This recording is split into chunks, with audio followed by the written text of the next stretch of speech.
L'air du saloon. Le fer à cheval heureux était épais de fumée de tabac, d'odeur de whisky bon marché et de corps non lavés. Dehors, sous un soleil de plomb, régnait le silence de midi. Mais ici, dans la pénombre, la vie bouillonnait. Le cliquetis des dominos sur la table en bois, des éclats de rire stridents, la voix rauque d'un piano qui luttait désespérément pour rester juste. Accoudé au comptoir, Cal Spencer était assis. Un cow-boy ordinaire, comme il y en avait tant. Large d'épaules, au visage tanné et sillonné de rides. Avec des yeux couleur whisky qui regardaient calmement, et un peu lasses.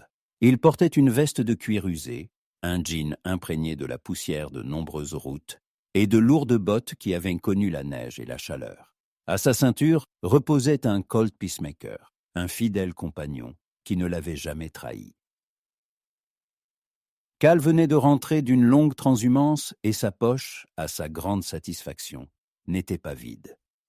Les pièces stintaient, promettant quelques jours d'insouciance, de bons repas et de repos loin de la selle. Il commanda un autre whisky, posa son verre vide et paya sans regarder, tirant à tâtons quelques pièces de sa poche. À cet instant, il sentit un léger contact sur son épaule. Se retournant, il la vit. Elle ne ressemblait pas aux habitués des saloons. Pas éclatante, pas tapageuse, mais non moins captivante pour autant. Ses cheveux, poussiéreux mais jadis certainement très clairs, étaient noués en un chignon négligé. Son visage, pur et ouvert, était légèrement hâlé et parsemé de taches de rousseur sur le nez. Et ses yeux, des yeux couleur de ciel d'automne, un peu effrayés, mais en même temps incroyablement vifs. Elle portait une simple robe bleue, mais même celle-ci ne pouvait dissimuler sa grâce.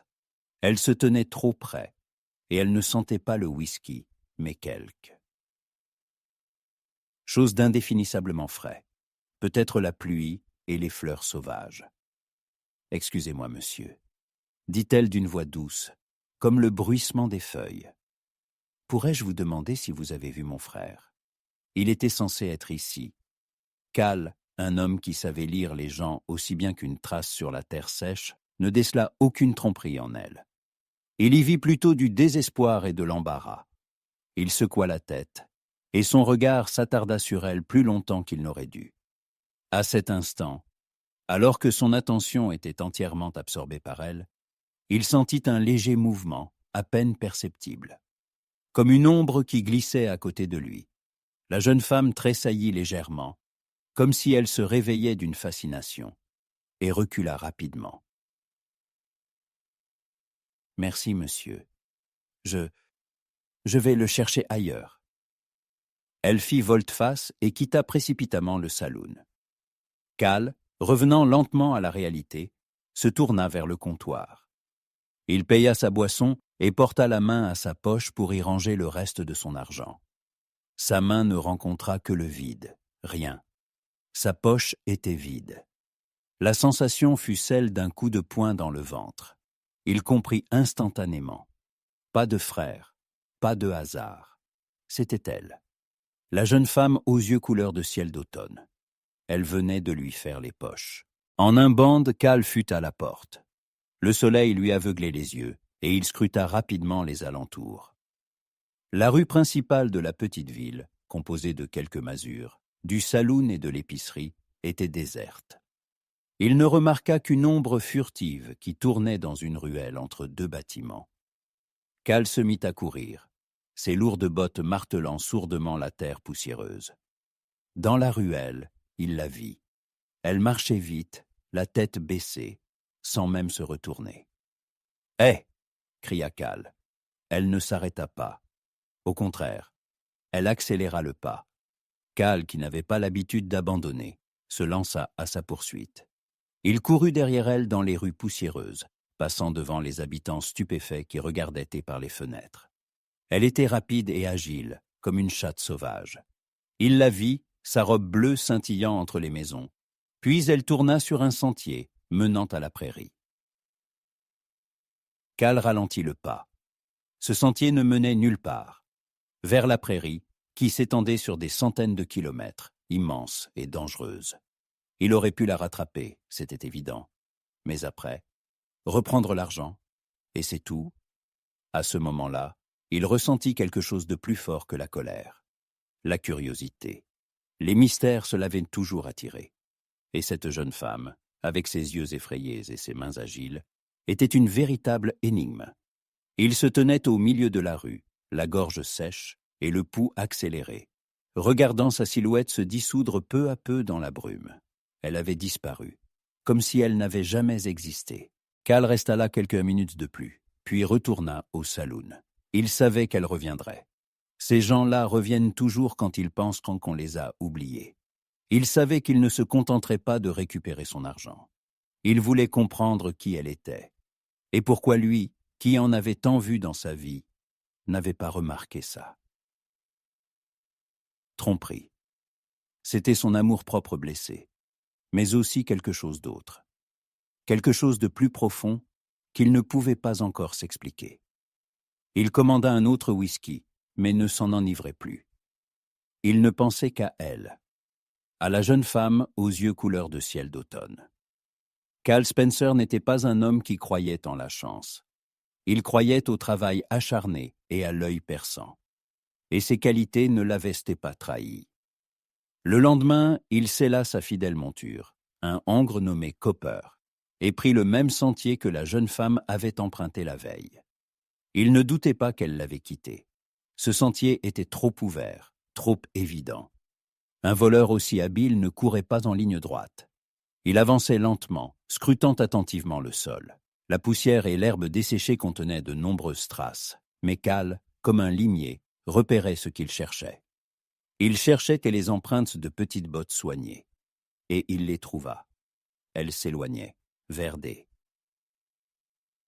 Fourré d'arbustes épineux, il mit pied à terre et continua à pied, menant son cheval par la bride. La trace était fraîche. Apparemment, elle n'était pas allée très loin. Ou, ce qui était encore plus probable, elle avançait simplement lentement pour ne pas attirer l'attention. En traversant les buissons, il sentit quelque chose de dur toucher son cou. Un objet froid et pointu, et une voix douce mais ferme, prononcée presque à son oreille. « Ne bouge pas, cowboy, lâche ton arme à terre. » Cal se figea. Il savait que ce n'était pas du bluff. Il baissa lentement les mains, puis, tout aussi lentement, sortit son col de son étui et le déposa sur le sol. Il était sûr que c'était elle. Seule elle pouvait être aussi silencieuse. « Maintenant, tourne-toi, mais lentement, et pas de bêtises. » Cal se retourna et la vit. Elle se tenait là, tenant un petit Derringer brillant. Ses yeux, toujours les mêmes yeux couleur de ciel d'automne, étaient pleins de détermination. Ce n'était plus le regard effrayé qu'il avait vu au saloon. C'était le regard d'une prédatrice acculée. « Pourquoi me poursuis-tu » demanda-t-elle. « Tu as volé mon argent » répondit calmement Cal. « Je veux le récupérer. »« Je n'ai rien volé !»« Ne mens pas, » dit-il sans colère, seulement de la lassitude. « J'ai vu tes mains. J'ai senti que tu les prenais. » Elle resta silencieuse. Son regard oscillait entre son visage et le colt posé à terre, avant de revenir à ses yeux. « Va-t'en, » dit-elle finalement. « Je ne veux pas d'ennui. Je ne veux pas te faire de mal. » Cal sourit, lassé, mais sincèrement. « Tu m'as déjà fait du mal, dit-il. Tu as pris mes économies. Alors, faisons comme ça. Tu me rends l'argent et je t'oublie. » Elle secoua la tête. « Je ne les ai plus. Je les ai envoyés. » La surprise se refléta dans ses yeux. « Envoyés ? À qui ? Ce ne sont pas tes affaires. Va ton chemin. » Cal s'agenouilla lentement et ramassa son revolver. Le Derringer dans sa main ne trembla pas. « Ne fais pas de bêtises, » prévint-elle. « Je ne fais pas de bêtises, » dit-il en se relevant. « Je ne veux juste pas que tu aies des ennuis. Je sais que tu n'es pas une criminelle. » Ses lèvres se serrèrent en une ligne fine. « Tu ne sais rien de moi, cow-boy. Peut-être. Mais je sais que tu es en difficulté. Et je sais que je peux t'aider. » Elle rit, amèrement et brièvement. « M'aider, toi ? Tu es venu pour ton argent ? L'argent n'est qu'une partie, dit-il en faisant un pas vers elle. Je veux savoir pourquoi une fille comme toi est obligée de voler. Je veux comprendre ce qui s'est passé. Elle baissa son derringer. Dans son regard réapparut cette note effrayée qu'il avait vue au saloon. « Je n'ai pas le choix, » murmura-t-elle. « Je n'ai vraiment pas le choix. » Cal s'approcha lentement, très lentement. Il posa une main sur son épaule. Elle ne se déroba pas, mais tressaillit. « Dis-moi, dit-il. Peut-être que je peux t'aider. » Elle leva les yeux vers lui. Il y avait des larmes dans ses yeux, mais elle ne pleurait pas. Elle était trop fière pour cela. Elle se contenta de le regarder. Et dans ce regard, il y avait tant de douleur que Cal, un homme qui en avait vu beaucoup, sentit son cœur se serrer. « Je m'appelle Sarah, » dit-elle. « Et je ne suis pas une voleuse. J'essaye de survivre et de sauver mon frère. » Sarah raconta son histoire. Elle parlait doucement, mais chaque mot était lourd comme une pierre. Son frère, Jake, était un joueur. Non pas un professionnel, mais un joueur compulsif, un idiot naïf qui pensait que la chance lui sourirait toujours. Il avait perdu tout ce qu'il possédait, y compris le petit lopin de terre hérité de leurs parents. Puis, pour tenter de se refaire, il avait emprunté de l'argent à des gens très dangereux. Comme tous les joueurs, il n'avait pas pu rembourser sa dette. Et ces hommes, des bandits du gang de... Grayson était venu le chercher. Sarah, désespérée, avait demandé à Jake de fuir. Elle avait promis de tout arranger elle-même, et c'est ainsi que, pour réunir la somme nécessaire, elle avait commencé à voler. Lentement, petit à petit, aux voyageurs solitaires et aux citadins insouciants. Ses compétences avaient été affûtées durant son enfance, lorsqu'elle et son frère vivaient dans la rue et apprenaient à survivre. Cal écoutait sans l'interrompre. Il ne décelait aucun mensonge dans ses paroles. Il y voyait seulement du désespoir et de la douleur, et aussi de la force. Une force d'esprit qui l'empêchait de s'effondrer. Elle n'était pas seulement une voleuse, elle était la protectrice de son frère, son dernier espoir. « Je lui ai envoyé l'argent, » termina-t-elle, « pour qu'il puisse se cacher. Je ne sais pas où il est maintenant, mais j'espère que cela lui suffira pour commencer une nouvelle vie. »« Et toi ?» demanda Cal. « Et ces gens?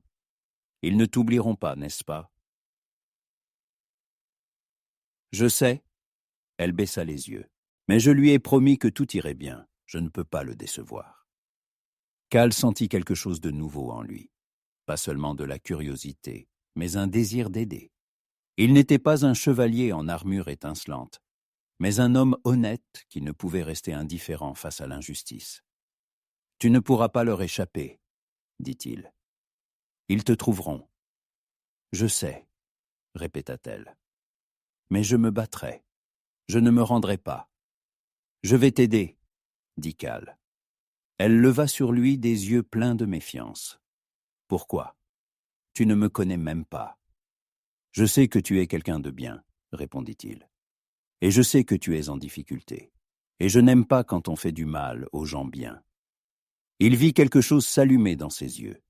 Non pas une étincelle d'espoir, mais plutôt un feu de doute. Mais elle ne refusa pas. « Que proposes-tu ? » « Je vais t'emmener dans un endroit où tu seras en sécurité, » dit-il. « Et ensuite, nous trouverons ton frère ensemble. » Sarah secoua la tête. « Je ne peux pas te mettre en danger. Je décide moi-même de ce qui est dangereux pour moi, » dit Cal, et sa voix eut des accents d'acier. « Alors, monte à cheval. » Elle hésita, le regarda, son visage calme, ses yeux confiants, et puis finalement, elle céda. « D'accord, » dit-elle. « Mais seulement si tu prends mon argent quand je l'aurai gagné. »« Nous en parlerons plus tard, » dit-il. « Pour l'instant, partons d'ici. » Il l'aida à monter sur le cheval, puis s'assit derrière elle, l'enlaçant d'un bras. Il sentait sa chaleur, son corps tendu. Elle était comme une petite bête effrayée. Ils chevauchaient en silence. Cal scrutait l'horizon, tandis que Sarah regardait en bas, la terre défilant sous les sabots. Elle sentait son souffle sur sa nuque, ses bras forts qui la tenaient fermement, mais sans rudesse. Et pour la première fois depuis longtemps, elle se sentit en sécurité. Elle ne savait pas qui il était, ce cow-boy qui avait fait irruption si soudainement dans sa vie. Mais elle savait qu'elle pouvait lui faire confiance. Et c'était tout ce dont elle avait besoin. Cal emmena Sarah dans une petite ferme abandonnée, nichée dans les collines. Il connaissait cet endroit depuis son enfance. Jadis, son vieil ami y avait vécu, mais il était mort depuis longtemps, et la ferme était restée vide. Un endroit idéal pour se cacher. Ils entrèrent dans la vieille maison grinçante. L'intérieur était poussiéreux et froid, mais toujours accueillant. Cal alluma la cheminée, et le feu transforma instantanément la pièce, la remplissant de chaleur et de lumière. Sarah s'assit. Près du feu, tendant ses petites mains fatiguées. Cal apporta de la nourriture qu'il avait dans ses sacoches de sel. Des mets simples, viande séchée, galettes, une boîte de haricots. Mais pour Sarah, c'était un véritable festin. « C'est ta ferme » demanda-t-elle. « Non » répondit Cal. « Elle appartenait à mon vieil ami. Il est mort il y a quelques années. Je veille juste sur elle. »« Pourquoi fais-tu ça ?»« Parce que je lui ai donné ma parole, » dit Cal. C'était un homme bon. Sarah le regarda. Il n'y avait plus de peur dans ses yeux, seulement de la curiosité. « Tu parles beaucoup de paroles et de promesses, » dit-elle. « Les paroles sont tout ce que nous avons, » répondit-il. « Si tu ne tiens pas ta parole, tu n'es personne. » Elle mangea ses galettes en silence. Puis, finalement, elle parla. « Je ne peux pas rester assise ici. Je dois faire quelque chose. »« Tu seras en sécurité ici, » dit Cal. « Et je m'occuperai de ton frère. »« Tu ne devrais pas faire ça, dit-elle. C'est mon affaire. »« Maintenant, c'est aussi mon affaire, » répondit Cal. « Tu es mon problème, Sarah. » Il n'y avait pas de rudesse dans ces mots, seulement une étrange sollicitude que Sarah n'avait jamais connue. Ils passèrent plusieurs jours à la ferme. Cal partait tôt le matin pour vérifier qu'il n'y avait pas d'étrangers aux alentours, puis revenait. Il réparait la clôture, travaillait au jardin, s'occupait du cheval. Sarah, n'ayant pas l'habitude de rester inactive, l'aidait. Elle nettoyait la maison, cuisinait, réparait ses vêtements. Ils travaillaient en silence, côte à côte. Il n'y avait pas de longues conversations entre eux, mais autre chose. Une compréhension mutuelle. Ils se comprenaient à demi-mot, à demi-regard. Un soir, alors qu'ils étaient assis près de la cheminée, Sarah demanda : « Pourquoi m'aides-tu ? Je t'ai trompé, je t'ai volé. » « Tu étais désespéré, » dit Cal. « Je l'ai vu, mais tu aurais pu simplement me laisser, m'oublier. »« Je ne pouvais pas, » dit-il. « Je ne sais pas pourquoi. Je ne pouvais juste pas. » Il ne la regardait pas, mais elle sentait qu'il disait la vérité. Elle sentait qu'il ne pouvait vraiment pas la laisser.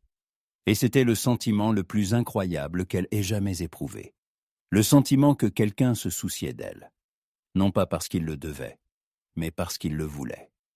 Ce soir-là, elle sourit pour la première fois. Un vrai sourire, sans peur. Et Cal vit son visage changer. Comment les ombres de la peur et de la fatigue disparaissaient. Comment il devenait lumineux et chaleureux. « Merci, Cal, » murmura-t-elle. « De rien, Sarah, » répondit-il. Et à cet instant, en regardant son sourire, il comprit. Il comprit que son cœur, qui avait toujours été si solitaire et fermé, était désormais ouvert, et qu'il voulait que ce sentiment dure le plus longtemps possible. Une semaine plus tard, Cal comprit qu'il ne pouvait plus rester à la ferme. Il les avait trouvés. 2 cavaliers, vêtus de capes noires, tournaient dans les collines, flairant leurs pistes. Cal reconnut en eux les hommes de Grayson. Il avait vu leur visage sur les avis de recherche. C'étaient de véritables prédateurs. Il retourna à la ferme où Sarah l'attendait. La peur était revenue dans ses yeux. « Ils sont là, » dit Cal. Je les ai vus. Je le savais, murmura-t-elle. Je t'avais dit que tu t'attirais des ennuis. Nous nous sommes sortis de pires situations, dit-il, essayant de la rassurer. Nous devons juste partir, tout de suite. Ils rassemblèrent rapidement leurs affaires. Quelques minutes plus tard, ils étaient à cheval, Cal devant, Sarah derrière lui.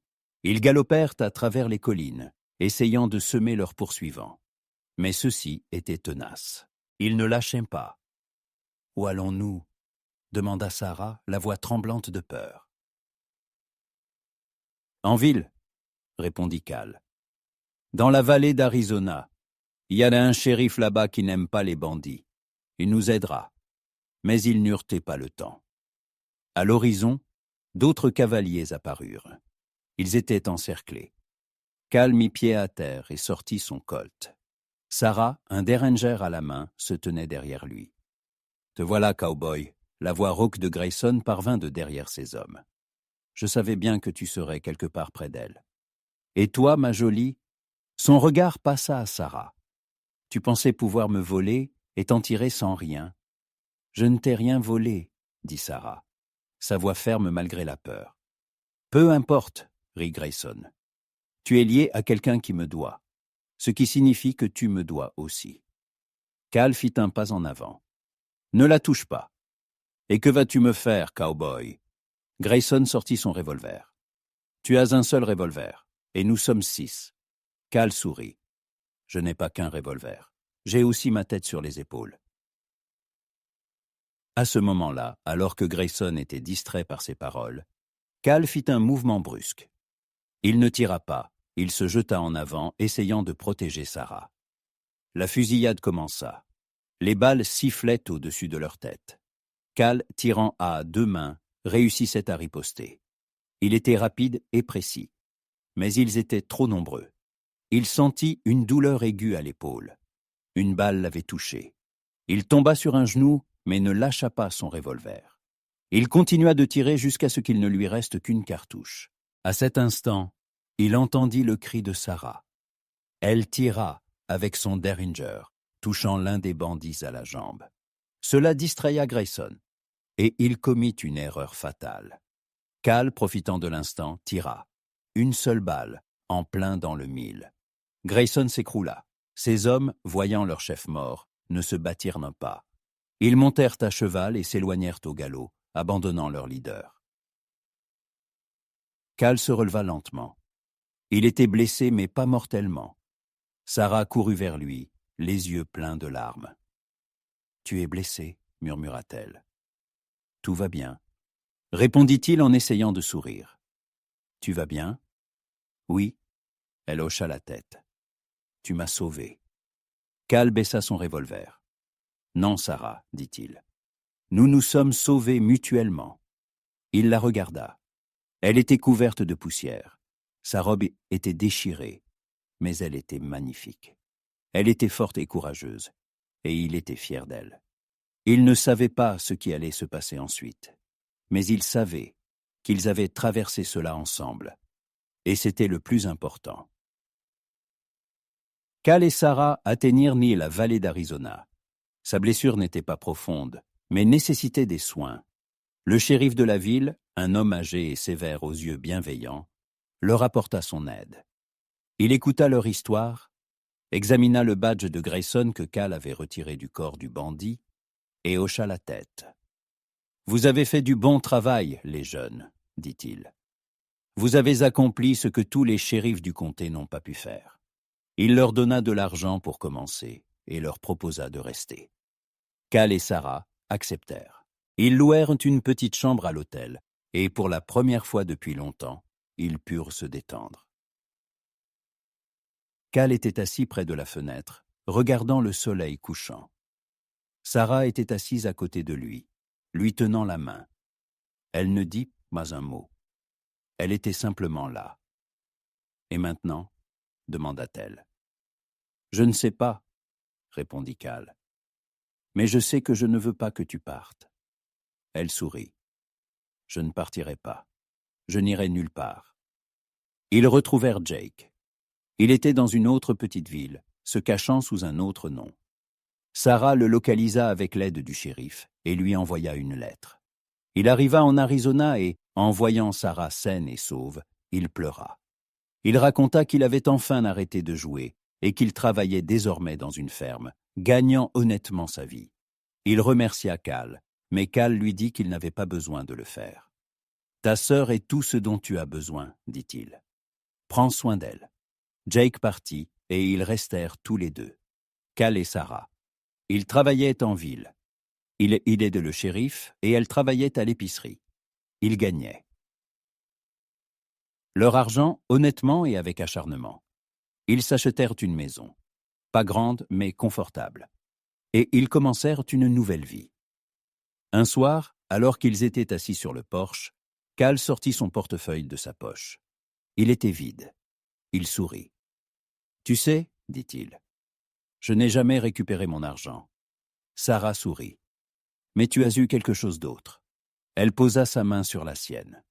Et à cet instant, il comprit qu'elle avait raison. Il avait obtenu bien plus. Il l'avait eue, elle, son cœur. Et il savait que c'était la chose la plus précieuse qu'il ait jamais trouvée. Ils restèrent assis, regardant le ciel étoilé de l'Arizona. Et ils ne dirent pas un mot. Ils n'avaient pas besoin de mots. Il leur suffisait d'être simplement ensemble. Sous le ciel étoilé, dans les prairies infinies, où leur histoire ne faisait que commencer.